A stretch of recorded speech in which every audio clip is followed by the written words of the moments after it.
just a little lamb to the shepherd boy. Do you hear what I really am a mean and despicable creature at heart, you know.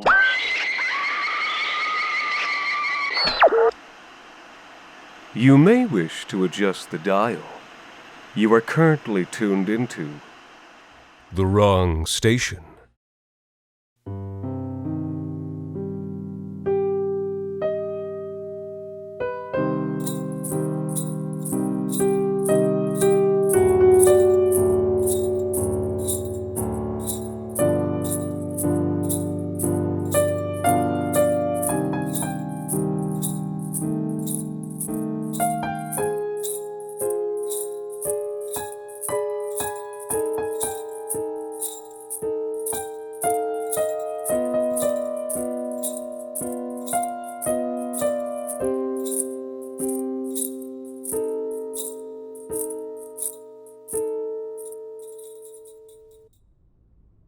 This would be the year.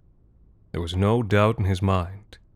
This would be the year that he would meet Santa. Tommy's first attempt 2 years ago had been an utter failure, but a learning experience at least. He learned that his parents would be of no help to him in his quest. On the contrary, they'd be a hindrance. That night he'd stayed up with them for as long as they had allowed, which wasn't very late at all. And then he was sent to bed with not so much as a hello or a ho, ho, ho. The year after that, his plan had been sound, but the execution had been lacking. He'd waited until his parents had gone to bed, waited just a bit longer after that, and then snuck halfway down the stairs to survey the Christmas tree while hidden behind the banister. But he discovered that time that nature, too, would try to stop him. After an hour or so of waiting on the stairs, his eyes began to droop, and he gently drifted to sleep right there, where his parents found him the next morning when they made their way downstairs, jostling him awake to point out the gifts under the tree that had not been there the night before. But now he was 5. He had a year's more guile and world-weariness under his belt. He'd stockpiled a small hoard of sugary treats in his room, so there'd be no falling asleep this time. That Christmas Eve, he once again crept down those stairs with sure and silent foot, and waited for his destiny. And destiny didn't take too long. It was just past midnight, right as Tommy was just beginning to fade and wane, when he heard it. The skyport above the main floor's spacious foyer, its hydraulics hissing and the quick rush of winter air into the house as the port opened. Now, this might seem strange to those of you who are a bit older, or simply old-fashioned, but I'll remind you that for a boy of Tommy's age, this was quite within his understanding of how things should be. Fireplaces nowadays, of course, being merely decorative reliquaries of antique notion, and popular media of the last several decades asserting and cementing the notion that Santa Claus enters the home by way of the most convenient skyport. You really should get on with the times. But in any case, Tommy jolted awake. His heart started pounding. There was someone up there. He saw the faint glow of a bright red light. Could it really be? And as shadows passed over the entry to the port, and a vague shape started lowering itself down, Tommy's excitement kept building and building until it was likely to make his chest burst, until crashing disappointment. For it was not a jolly, pleasantly rotund man in red and white who floated down into his home from that ceiling vantage, but something quite different. Something with a round shell and with an angular undercarriage instead of forelimbs. Something that gave off the most subtle sounds of whirring contraption and gentle propulsion. Something that glinted silver chrome in the moonlight and was illuminated from its front by an unsettling, artificial red light that shone from a single, large, glassy eye. Well, that's not Santa, Tommy thought to himself. He watched on with a silent pout as the machine thing carried out its work. First, the light from its red eye focused into a single point, and then into a vertical line that began to sweep the room. once this light had passed by the Christmas tree so prominently displayed in the foyer, and then passed by it again for good measure, Tommy heard the smallest little beep, and then another hydraulic hiss as a compartment on the thing's side opened up. It reached back with one of its arms into this small compartment and produced something unmistakable to Tommy. A wrapped gift box topped with a perfectly tied bow. With uncanny precision, the machine's triple-jointed arm reached forward and gingerly placed this gift under the tree. Now Tommy understood. He was disappointed, but he understood. Tommy had always wondered how Santa could do it, deliver all those gifts in one night. There'd always been that deep yearning hope that it was thanks to magic. But Tommy was a realist. He'd always suspected that the big man might need some help getting the job done. And this was the help, it seemed. So that was it. There would be no fateful encounter with that most famous of saints. No wink and coy finger pressed to the lips and promise to keep the secret. No chance to pet the reindeer. Unless Tommy had an idea. No, that hardly conveys it. He was struck with an idea. As back downstairs, the machine extended a mechanical proboscis to suck up the glassful of milk that had been placed out, and shoved shortbread cookies into another hidden cavity. Tommy darted down the stairs as quietly as he could. There was no way that his parents would allow what he was planning. He snatched his coat off a hook near the front door, and then pitter-pattered back to the foyer. He was now standing before the machine's cold, robotic visage, undaunted. It was bigger than it had looked from the top of the stairs, perhaps a meter tall, wide, and long. Just big enough, it looked like, for what he intended.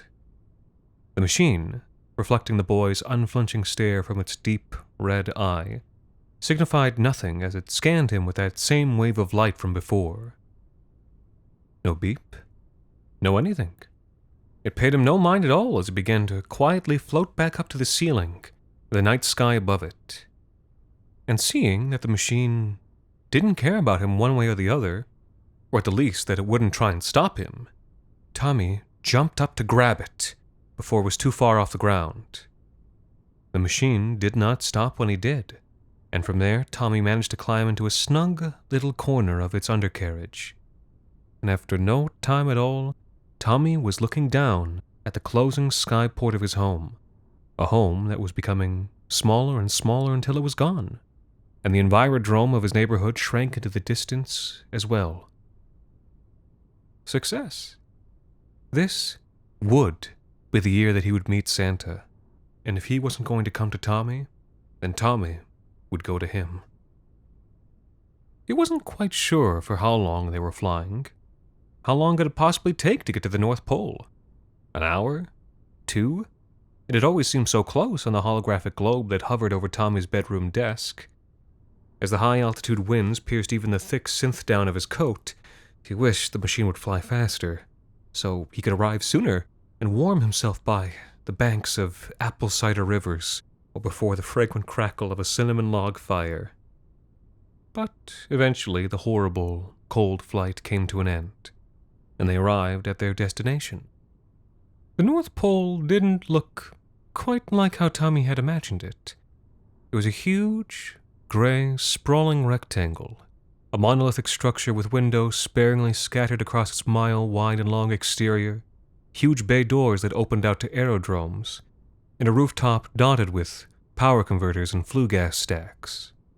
A place quite unlike any of the sleek modern buildings they had back home, or the humble rustic abode he'd expected.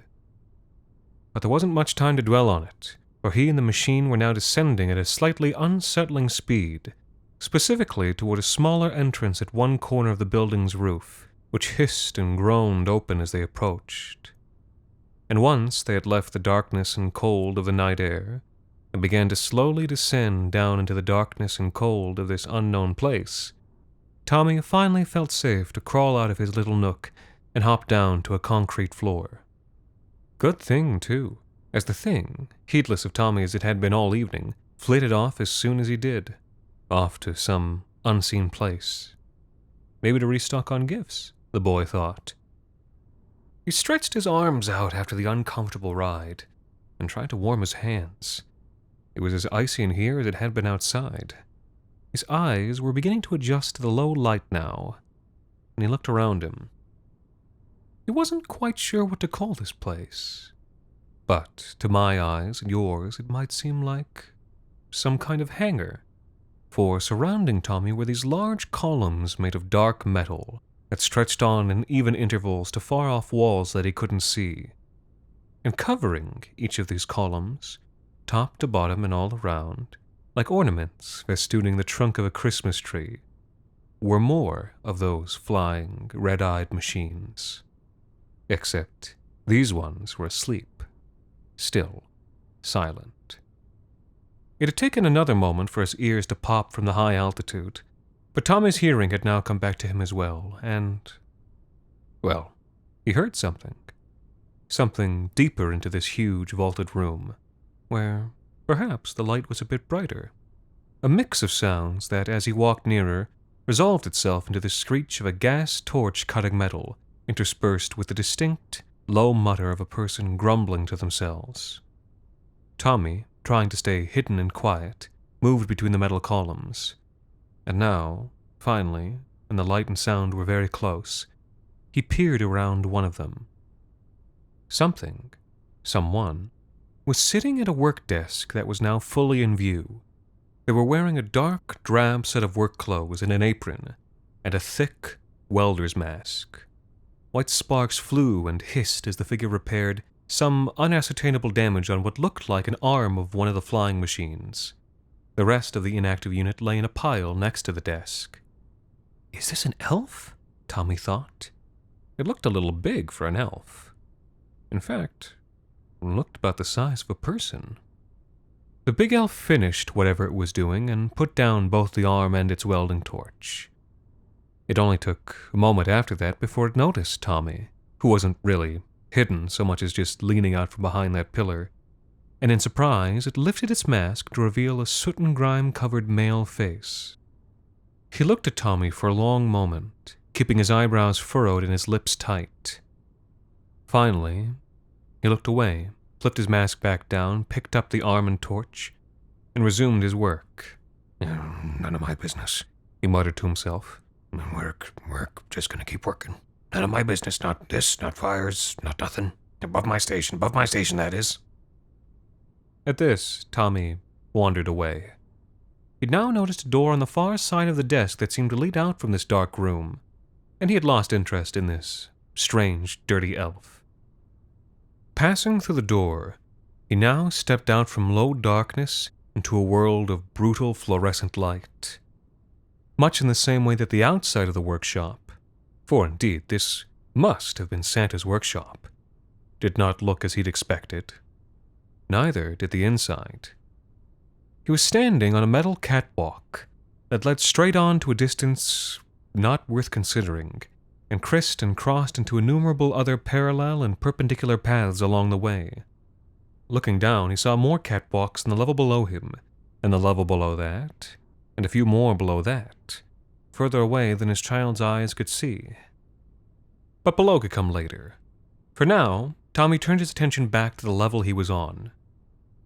Off to his right, a sort of peculiar bubble dipped down from the ceiling, made from flexcrete or plasteel, or some other modern material.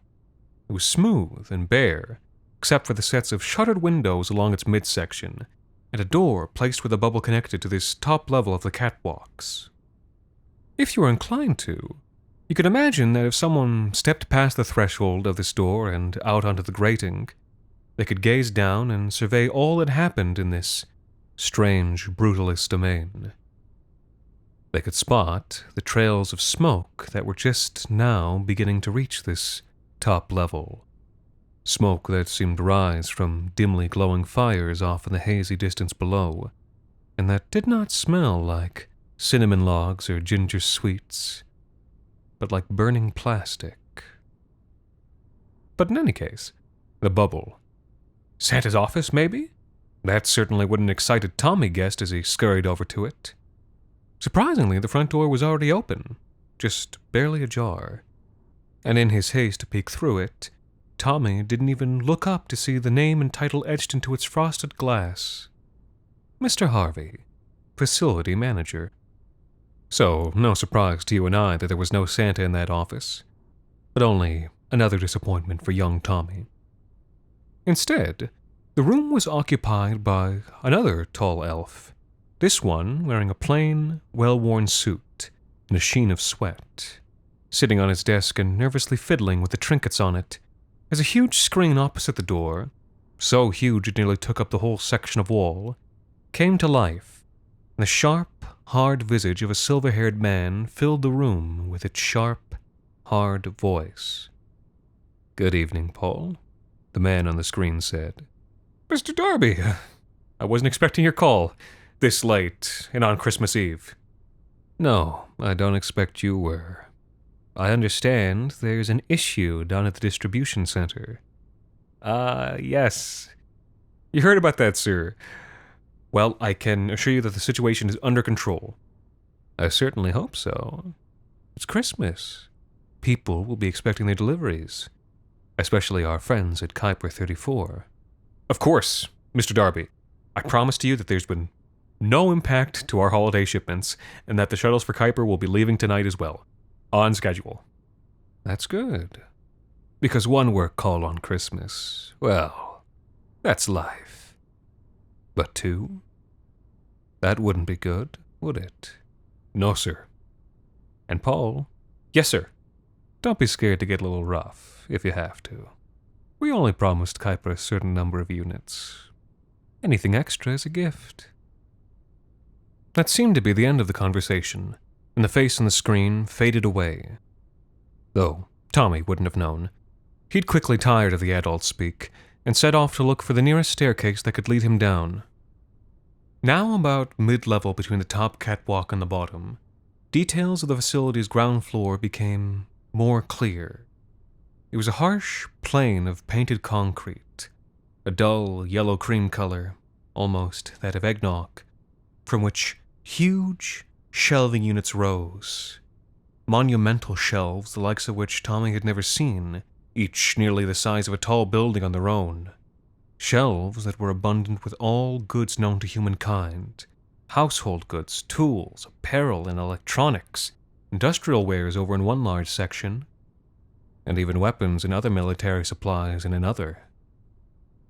And, oh my, toys. Toys that might have been some hopeful indicator that this was indeed the working place of old St. Nick, if you considered them alone.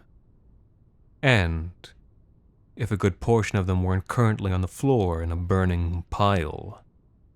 Yes, now that Tommy had come further down, it was not just the ground level that had become more clear, but also the situation, the issue, down there as well.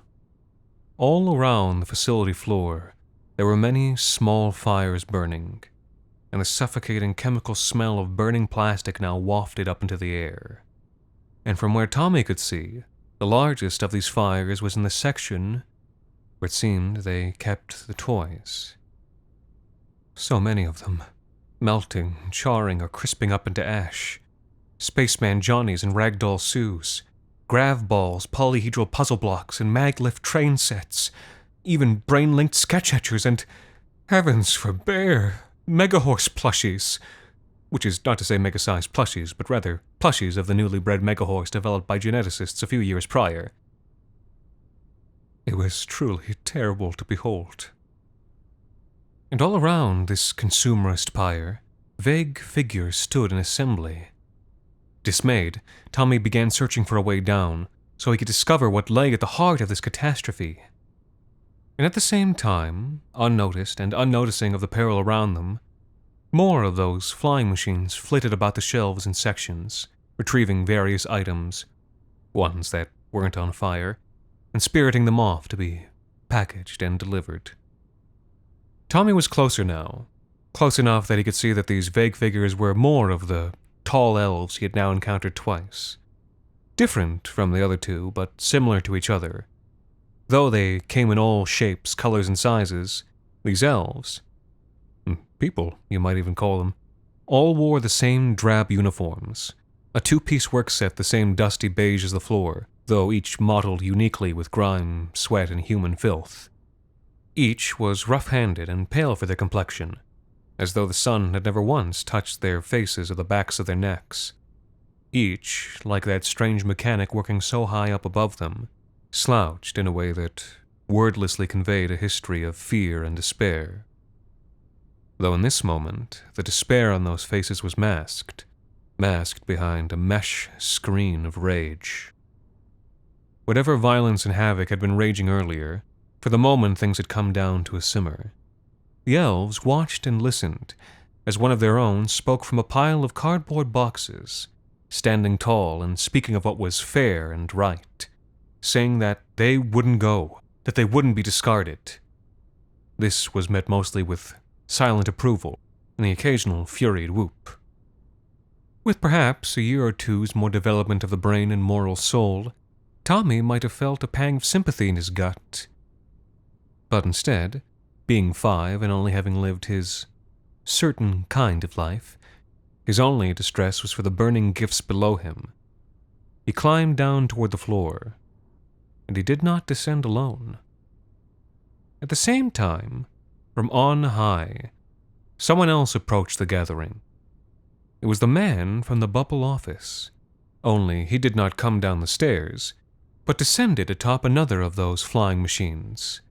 Not one with arms and a red eye, but more like a disc with a flat top for him to stand firmly upon. Its propulsion systems buzzed and hummed gently as they came to a slow, and once he had come to a close but safe distance, he spoke. "I really hoped I wouldn't have to come down here. You're doing your people a disservice with this spectacle, Rye. I understand your fears and frustrations. Truly, I do." At this, the crowd booed and hissed, cutting him off. Trying to recompose himself, he continued. "But Mr. Darby has obligations to his own business interests and to those he has made arrangements with. So one way or another, you will all be getting on those shuttles tonight." The elf, standing atop the pile, Rye, presumably, motioned for silence from their peers. "What about his obligations to us?" Yells of assent from the crowd. "I've lived in this place my entire life. My whole family has for generations. All of our families." Yes, Rye, that's true. But times have changed. There are now machines to do your work. He gestured up and around himself. "We've had the drones for years. You all had to know this was coming." The lead elf was now struggling to maintain their composure. Tommy, meanwhile, had finally made it all the way down, and was now standing among them. Their anger was palpable, nearly as hot as the nearby fires. All around him, teeth gritted, and white-knuckled hands tightened around tools and makeshift bludgeons. One of the tall elves, standing right beside Tommy, was visibly shaking, trembling with rage as he held the rifle grip of a weapon half concealed in his shirt. It let out a soft blue glow from under the dirty fabric. "We've met every quota, every unit per minute demand, every brutal holiday deadline, this last one worst of all. And now you're just going to ship us off as well, out to one of those hellhole mines in the belt." "Huh. Well," said the man above. His face was now downcast and his head softly shaking. He looked like a man who wanted to go home to his warm bed and have hot turkey the next day. But he'd try one more tactic before switching to methods that he'd rather not resort to. "I'm sorry, but if you wanted to stay, you should have retrained for mechanics and repairs like your colleagues up above. But think about it. You'll still be working. You can still be grateful for that dignity. If Mr. Darby had had his way in this, you'd have all been hooked up with neural slavers for your long trip and new lives. Or worse, you'd have all been mulched to try and recoup costs." A long, silent moment passed, before at last he finished his thought. "But it's the holidays, so who'd want that on their conscience?" It was the trembling man standing beside Tommy who reacted first, before Rye had the chance to respond. It's hard to say whether hearing the word holidays had set him off, or if there had been a moment's delay in reacting to the words before it. But with a scream, he pulled out the energy rifle he'd been half hiding, and the weapon roared as a kinetic pulse ionized the air around it, hot and blue. After that, many things happened all at once. People around the shooter cried with shock and horror. Rye reached out in a futile attempt to halt a shot that had already been fired. Mr. Harvey sighed, like a person who had done all they could. And Tommy watched it all, understanding the gravity of none of it. Before the surely fatal blast could reach the middle manager, it hit some unseen barrier, and with a white flash, the energy scattered and dissipated, leaving him unharmed. He didn't wait long before piercing the shocked silence. The hard way, then, Mr. Harvey tisked, shaking his head. And on Christmas, too. He reached up to the left lapel of his jacket, activating some kind of communication device. The exchange, with whomever was on the other end of the communique, was brief. Suppression Protocol 6B. We'll test out the new drones. You and your team can clean up after. Above Mr. Harvey and his disc, above Rye and the other elves, above the fires and the shelves, high above them all, where Tommy had first entered, the workshop, something happened. In that vast, dimly lit hall, filled with dark metal columns where sleeping machines sat still, red lights began to dot the place like ornaments, the red light of hundreds of awakened machine eyes as they unlatched themselves from their stations. And at a desk in the center of this hall, a man in a welder's mask put his tools and his head down on his desk and wept. Back below, pandemonium unfolded. The crowd, having some sense of the danger to come, scattered. Rye was trying in vain to maintain some order, trying to keep them together to face what was coming. Mr. Harvey flew off on his disc, disappointed, but confident that he had saved Christmas. Tommy was stumbling through the crowd, stumbling as he had all night. His trip hadn't been very productive. In fact, it was starting to become downright unpleasant for him, and he hoped that he could get home soon.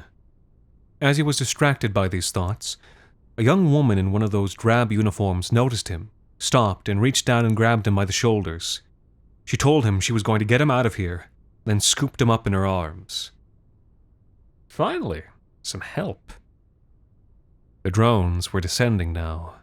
Those robotic arms, so suited to plucking purchasable goods off of high shelves and then tenderly placing them under trees, seemed equally suited to disarming and detaining the rioting elves, holding them still while other drones fitted them with curious little devices.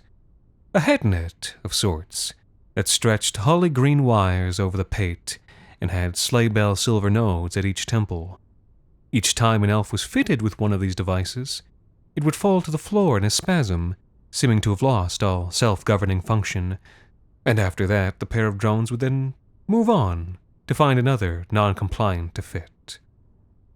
The shaking man with the rifle was, for his part, trying his best, shooting down flying drones left and right. The chaos, though, and the screaming energy weapon prevented him from hearing the deep thud that now rumbled through the floor, the deep thud of something else approaching that was now outlined in the thick smoke, something Tommy and his savior did not see as they ran away, but only heard behind them with a thud, thud, scream, splat. The same kind of something, presumably, that was waiting for them as they turned a corner and now faced them. Another drone, a new drone, but different, bigger. This one did not fly, but seemed to ambulate on 4 sprawling limbs. Dozens of smaller, more specific and wicked-looking appendages lined its underside. It was postured low, motive limbs bent like a cat ready to pounce. But even in this low stance it stood 20 meters tall. You could easily imagine it striding among the shelves, handling shipments and pushing huge industrial bins full of buyers' goods, all without tiring and without complaint. A miraculous thing, progress. And like its smaller cousins, this machine had a glaring red eye at the center of its front facing, an eye that Tommy and the young woman were now staring into, and that stared back at them. And for the first time for the woman, and for the second time for Tommy that evening, a vertical line of red light came from that eye and swept across them, then swept across them once more for good measure, giving no response for him, and giving a surprisingly gentle beep for her. It's hard to tell what the machine intended to do when it reached out a half-second later. It's possible that it was trying to take hold of her and fit her with one of those neural devices, and that it simply wasn't properly calibrated for such a task. But intentions aside, what actually happened was that one of its arms, ending in 3 interlocking talons, shot forward with such force that it obliterated her torso. By some chance, or perhaps by no chance at all, Tommy escaped any such damage, his only harm being a short drop to the floor, still swaddled in the woman's now severed arms, like Christ born. He lay there, processing and trying to sit up, as the machine strode over him, off to carry on with its task. It was about 10 minutes later that he was found by 2 security guards clad in black Kevlar and faceless visors, as their compatriots shepherded the surviving, silent, now docile workers, Rye included, out to the shuttle bay. Seeing the fine silk of his blood-stained pajamas, the quality of his coat, and his ruddy, healthy face, they immediately knew Tommy for what he was. The guards profusely apologized to Tommy for the circumstances and brought him to Mr. Harvey's office, where he was given all treatment properly afforded to a natural-born citizen of the planet, one so affluent as to reside on Earth's own surface. And soon after, as one of the guards was paraded into the office wearing a Santa suit, hastily unwrapped and assembled from those present on site, Tommy's surface trauma began to fade away. The violence, the injudiciousness, the possible lessons learned. His memories of that night, as he recalled them in later years, became vague ones of a nighttime journey to the North Pole, the workshop, and a few naughty elves who tried to spoil Christmas.